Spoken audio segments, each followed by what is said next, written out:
The Economist.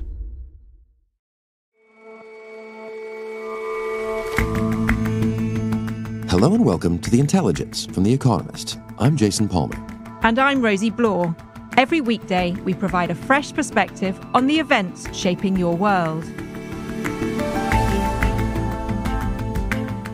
Well, hello, Rosie. The Atlantic hurricane season has just begun, and if the forecasts are to be believed, there will be plenty of big storms ahead. We look at the climatic conditions that together make this an unusually dangerous year. And in one of the more awkward moments of my journalistic career, I become the subject of a piece, thankfully only briefly, to say hello as your new co-host of The Intelligence.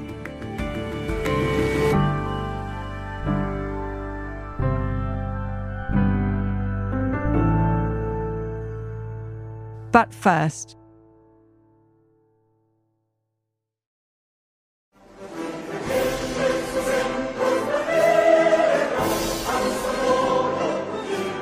Mexico has elected its first female president.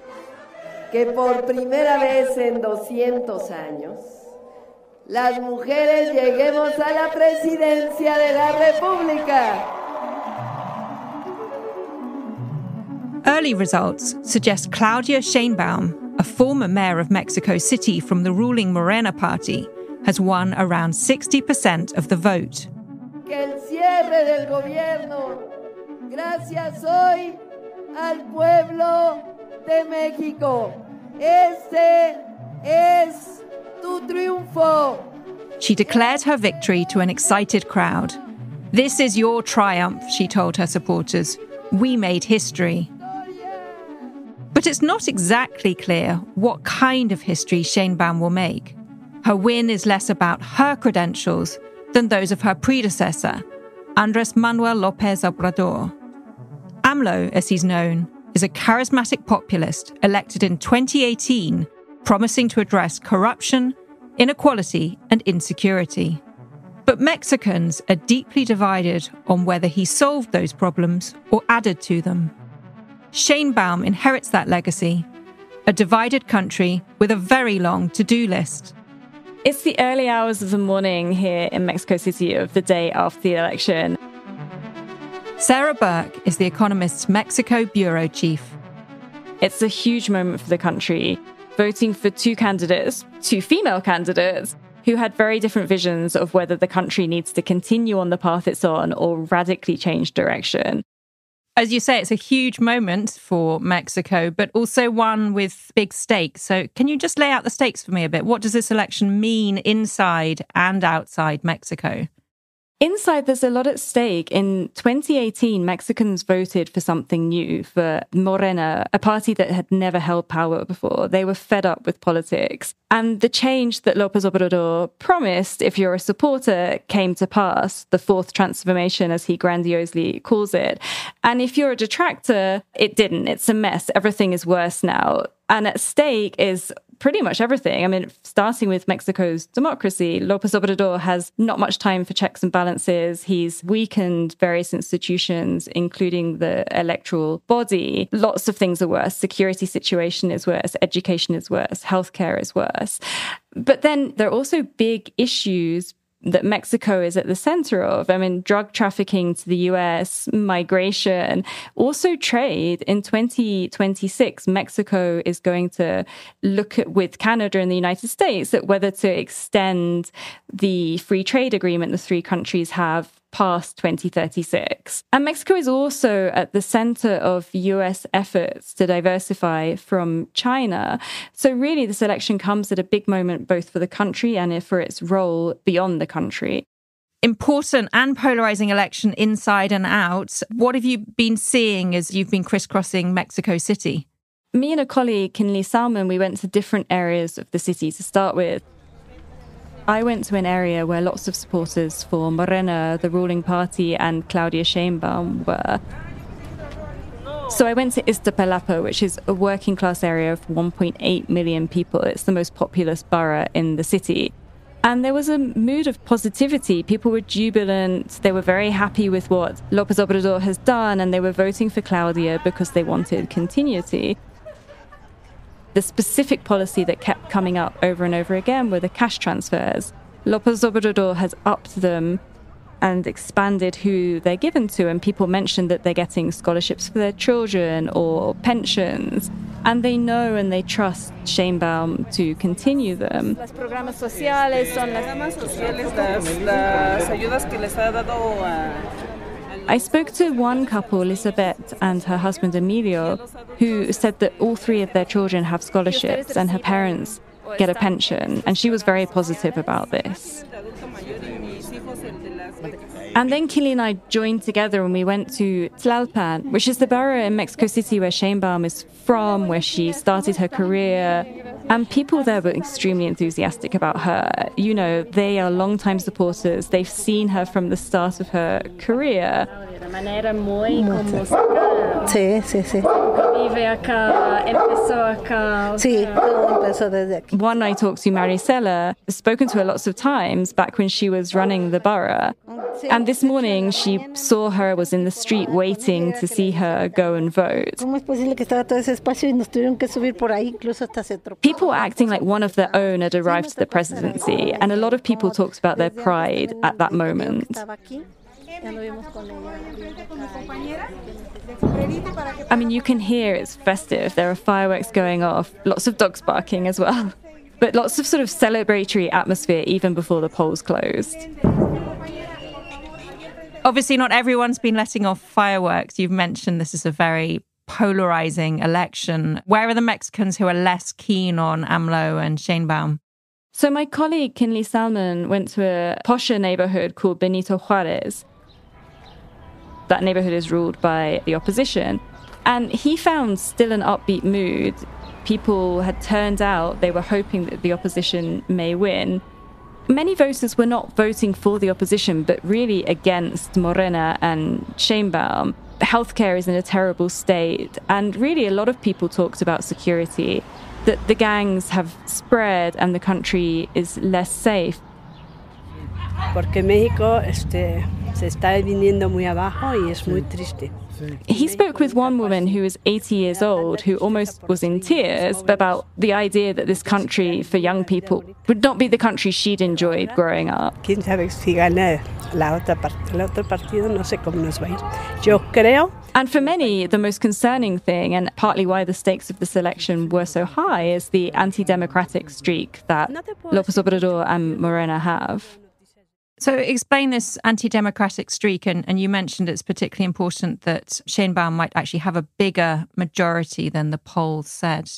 Mexico is a young democracy. It was only in 2000 that presidential power changed hands for the first time. It had been ruled by the PRI for 7 decades before that. And Mexican presidents only serve one 6-year term. So López Obrador couldn't run again, and he didn't try to. That's the democratic norm he's upheld. But during his period, he really vociferously attacked independent institutions who checked his power, such as the Supreme Court or the transparency body. And he tried to trim the agency that runs elections. He's also handed an awful lot of jobs and money to the military, things that used to be under civilian control.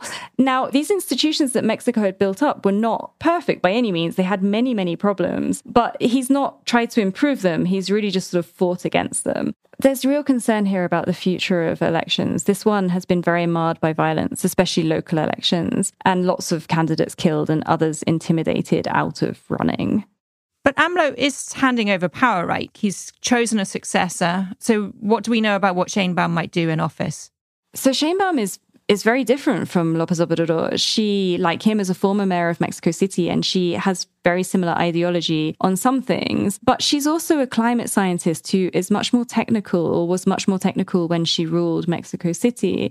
So she has a plan for security, or at least ideas on how to tackle security, that are modeled in some of the successful things she did as mayor. But it's very hard to tell what she's going to do, because much of the campaign she's emphasized how close she is to López Obrador and how she'll continue his project. The big area where people think she might differ agenda is climate. So energy, clean energy, and more policies in favor of a better environment more generally, including water, which is a huge theme in Mexico at the moment too. But we don't have a clear idea of how she's going to rule because she's been very careful on the campaign to stick closely to López Obrador's line. So how easy do you think it will be for her to rule independently as her own person?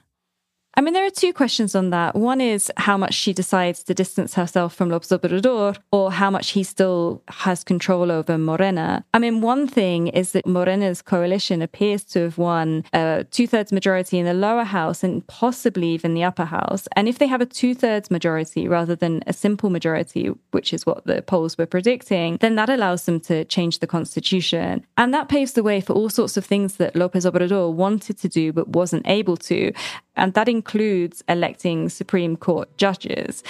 So if they do have a two-thirds majority, and that's unclear, that really changes the outlook for Mexico significantly. Fascinating stuff. Thank you so much, Sarah. Please go home to bed. Thank you, Rosie. I will do.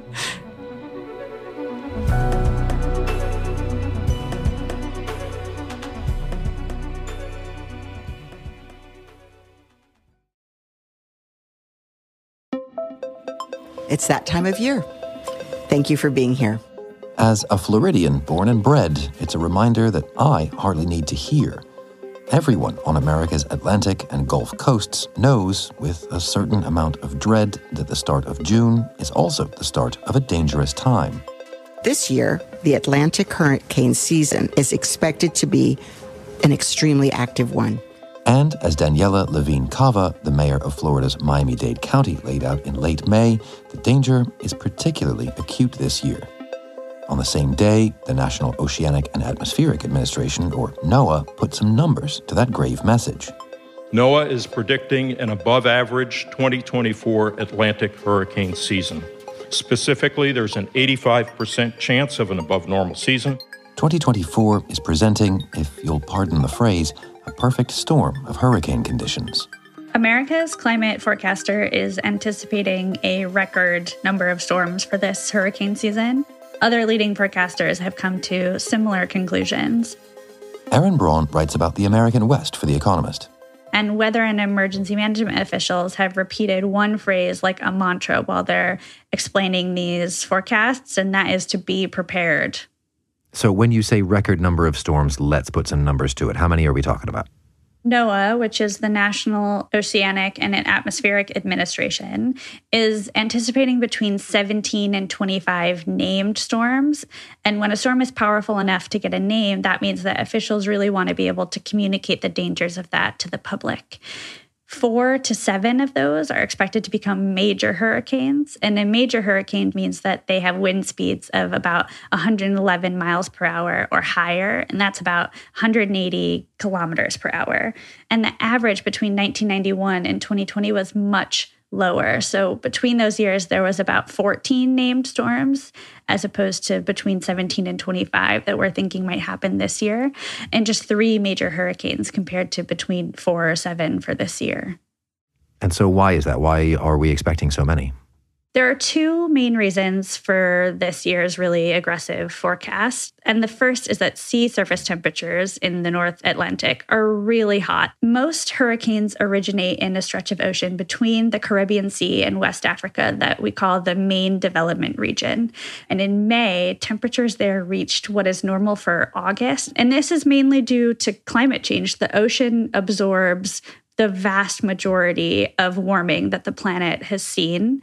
And the administrator for NOAA, Dr. Rick Spinrad, spoke a little bit about the reasons for this last month when the forecast came out. Forecast modeling indicates that above-average sea surface temperatures are predicted during the peak months of the Atlantic hurricane season from August to October. We know warm sea surface temperatures are an important factor in rapid intensification of tropical cyclones to major hurricane status. The waters this year, they're way warmer than they were back in 2005. And that was a record year. 15 hurricanes formed, including Katrina, and that really devastated New Orleans. Okay, so quite simply, one of the reasons here is that the water is really warm. What's the other? The other one has to do with the El Niño Southern Oscillation. And this is winds and currents in the Pacific Ocean that influence weather around the world. It's a natural phenomenon. But this year, we're expected to see a transition from an El Nino phase to a La Nina phase right during the peak of hurricane season. And Dr. Spinrad spoke a bit about this as well. This month indicates a 77% chance of La Nina forming during the August-October timeframe. The transition to La Nina is really important because it tends to decrease wind shear in the tropical Atlantic. If wind shear is low, storms can develop without basically being pulled apart by the wind. So cyclones have more time to gather strength before they hit land. And that's kind of a recipe for more and stronger hurricanes. And do we have anything of a sense where this larger number of storms is more or less likely to hit? It's really hard to tell before a storm starts to form what areas are at risk. But researchers at Colorado State University, which is a leader in hurricane forecasting, looked at historical data to try to calculate the probability of where a storm might make landfall this year. And they did this by looking at decades of data about where storms actually hit and then adjusting that risk based on the severity of this coming season. And what they found is that the most at-risk area is the Florida Everglades. And that's a really sparsely populated wetland. But there's also a 23% chance that a major hurricane strikes within 50 miles of Miami-Dade County. And that's where 2.7 million people live. It includes the city of Miami. So that's really worrisome. Beyond the number of storms, there's a lot more to worry about this season as well. As if that wasn't enough to worry about, what else is there? Speed, for one thing. Storms this century have been intensifying faster, and that seems likely to continue as the climate keeps warming. The quicker a storm strengthens, the less time that emergency managers have to warn people, the less time they have to evacuate as well. People are really worried about the confluence of extreme weather events. So if you consider what would happen if a hurricane strikes and knocks out power for hundreds of thousands of people, and then extreme heat settles over Florida. And that's not a far-fetched scenario. We've seen Florida already be very hot this year. Then what happens to the many, many elderly folks in Florida when they don't have air conditioning? And then the other weird thing about this year is that we've got all these elections in November, right? And hurricane season runs through November 30th. So lots of places on the Atlantic and the Gulf Coast, they're trying to prepare for what it would look like if a hurricane hit in the weeks leading up to Election Day, how that might impact voting locations and ballot processing and things like that. And so election officials really have one message. They're saying, get a postal ballot and be prepared. Erin, thanks very much for your time. Thank you, Jason.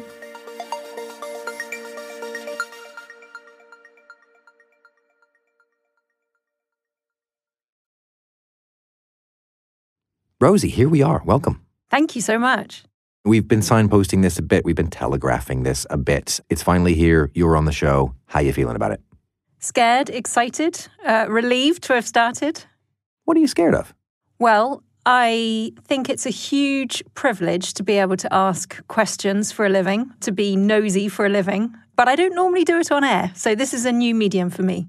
Now, plenty of people will have heard you on the show before on the so-called other side of the mic. What did you do before this? Tell us about yourself. I joined The Economist in 2011, and I worked on the Britain desk. It's the only time, despite being mostly located in Britain, that I've ever actually written about it. I covered everything from Scottish independence to Portaloos and the light Piccadilly Circus. Not in one piece, I should say.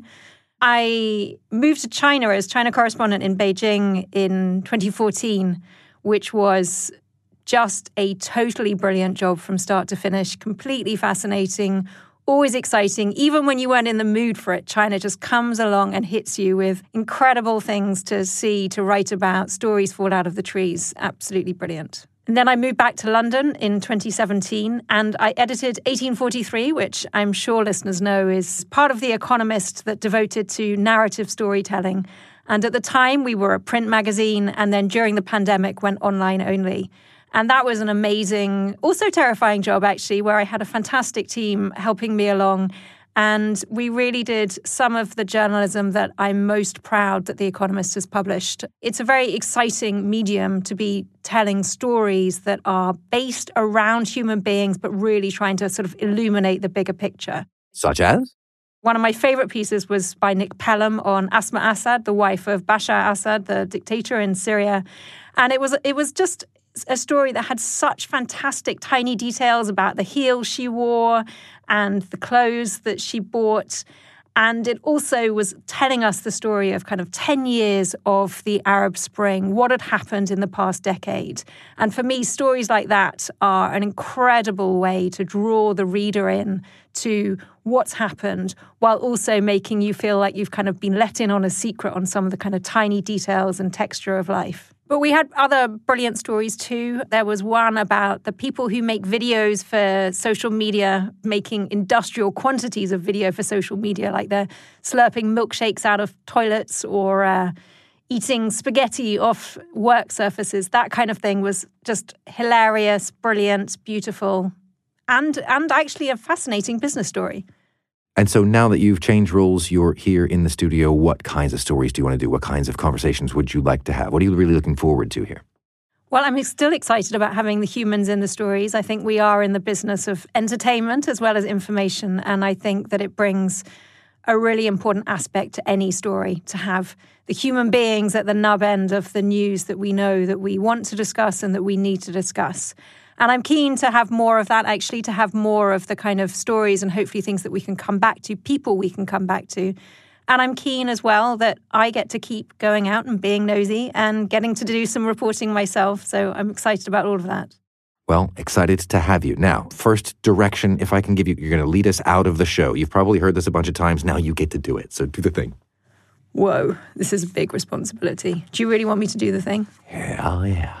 Okay.